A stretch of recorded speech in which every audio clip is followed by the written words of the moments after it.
Hello YouTube, welcome to Double D Homestead, and today I'm going to be canning some stuffed peppers. Not peppers, stuffed cabbage rolls. They're very good.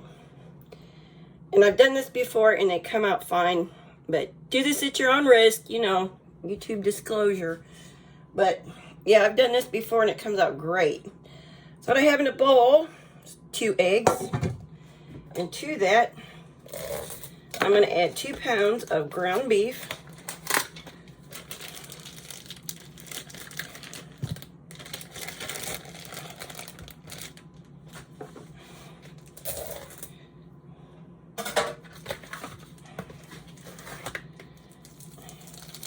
And I'm going to pressure can this now, like you would any other meat.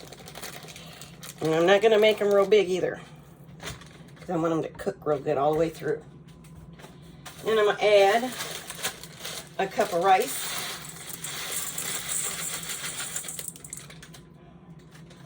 And I'm going to add 2 teaspoons of salt.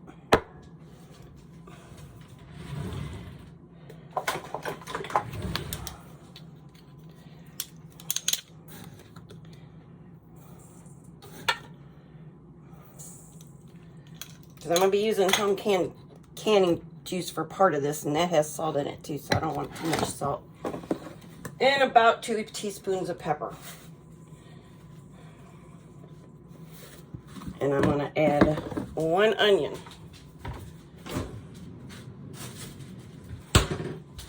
More or less depending on how much you like onion. And I had this left over from an onion the other day when I just needed a little bit. I was popping this in there. I chop them up and put them in the freezer. Saves me the onion hands sometimes. And I'm going to get in here and mix this up with my hands. And then what I'm going to do is take this head of cabbage that's out of the garden.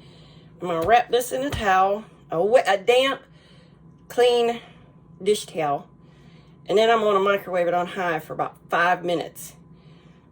And that way I can peel the leaves off real nice.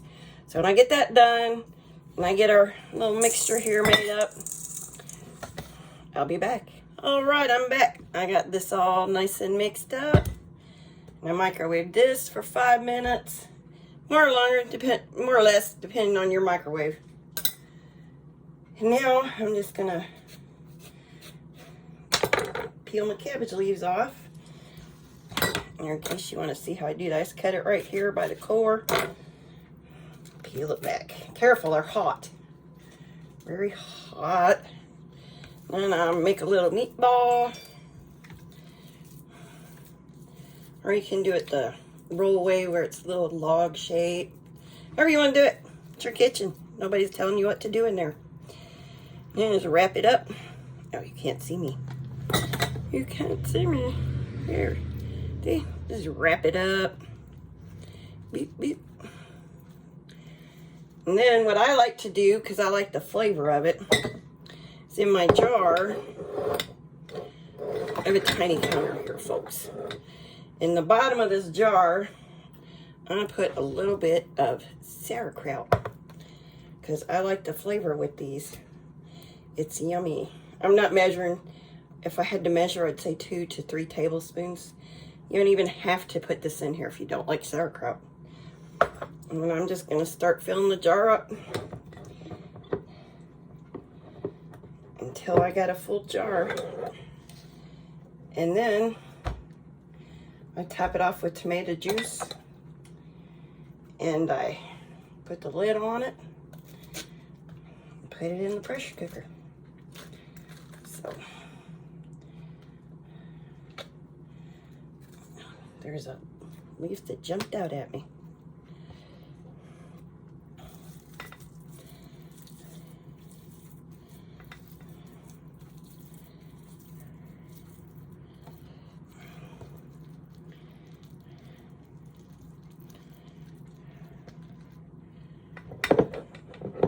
And these make a super easy, fast meal. Just bring them in and heat them up for a few minutes. When you've had a long, hard day and you forgot to put something out for supper,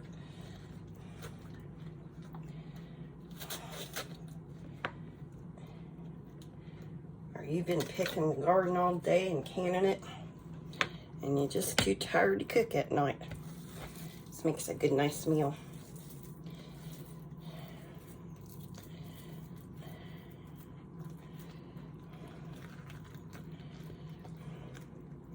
And yeah, these aren't as pretty as the ones you see when caterers do them or you bake them in your oven, but they still taste just as good.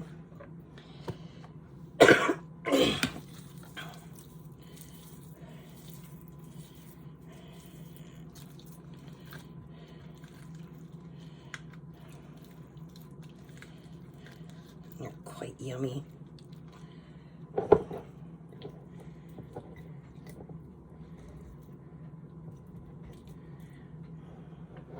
All right, now what I'm gonna do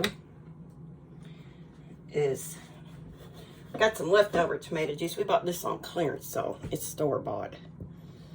But I need to finish it up, so I'm gonna use it. And I'm gonna fill my jar to right there. Just 1 inch of headspace. I'm gonna find something plastic and clean. Burp it.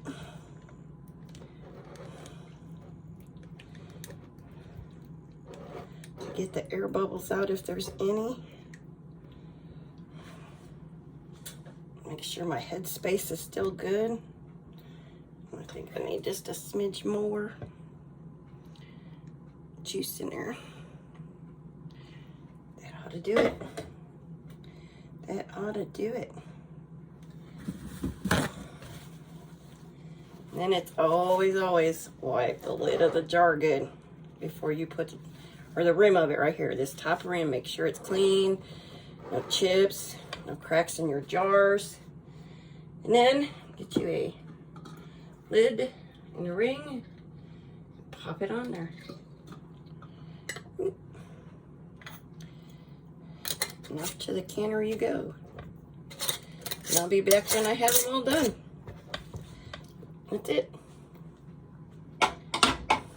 Alrighty, I got my canner full. I'm going to put about 2 tablespoons of white vinegar in there so my jars don't get all cloudy. And then I'm going to pressure can this at 90 pounds of pressure, 10 pounds of pressure for 90 minutes. I'll get that right eventually. So I'll be back when it's all done and show you what it looks like. Alright, well, the pressure canner's done, and I wanted to show you, I had a little bit of extra meat and stuff left, so I made me 4 more cabbage rolls and put them in the crock pot. The sauerkraut's on the bottom. I poured some tomato juice on them, and there they go. I'm gonna let them simmer about 4 hours on high, turn them down to keep warm till supper time, and the canner's done. So we get to take our stuff out of the canner now, and we get the canner open and we'll do that.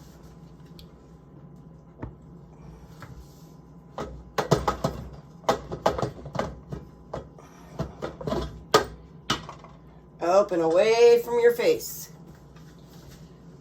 And let the pressure come down naturally. Don't rush it because that's part of the process of cooking it. So, here is one of our canned bacons. That's what it looks like.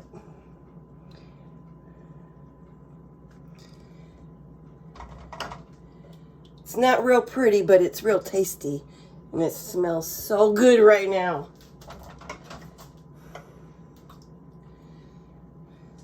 And then, now I'm going to take out this stuffed cabbage.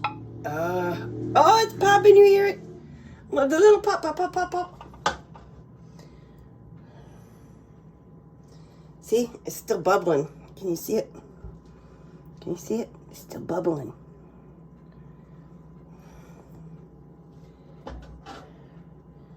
And what I'll do tomorrow when these are set, I'll take them and take the rings off and wash all the jars up good before I put them away. Because if you don't, they get fuzzy.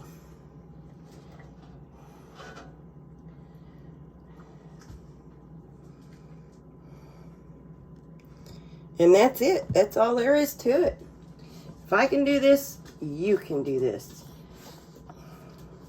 So enjoy your canned food and your food preps you got in your pantry. Take care and God bless y'all.